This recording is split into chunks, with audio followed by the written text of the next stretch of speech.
what he was able to do, set a career high in assists, 17 points, 7 rebounds.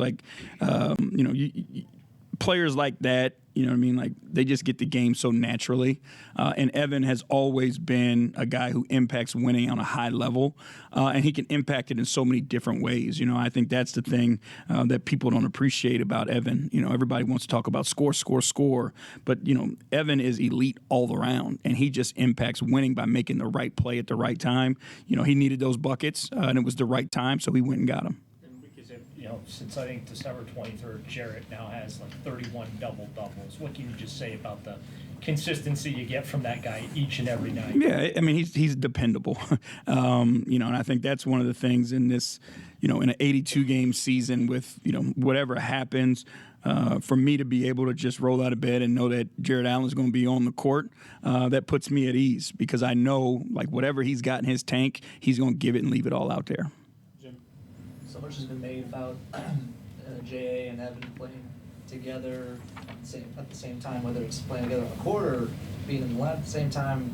What is the power of having both of those guys to be able to have two elite rim protectors? Again, we've been elite defensively when those guys are on the floor for a reason.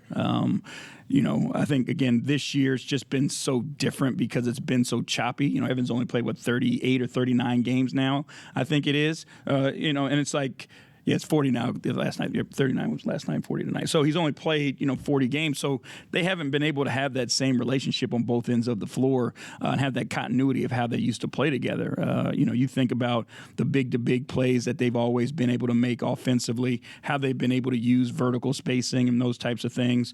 So they are good together. And it's one of those things where, we're fortunate enough that we can always have one of them on the floor.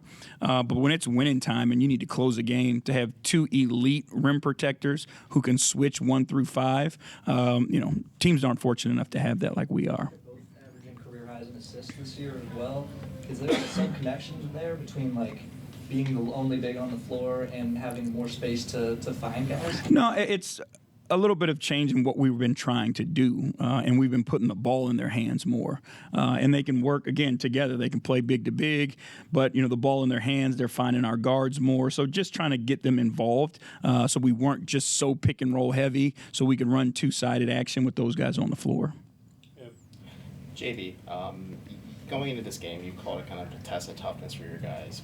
I know you talked to Tom about it a little bit before, but what kind of grade would you give your guys' performance tonight?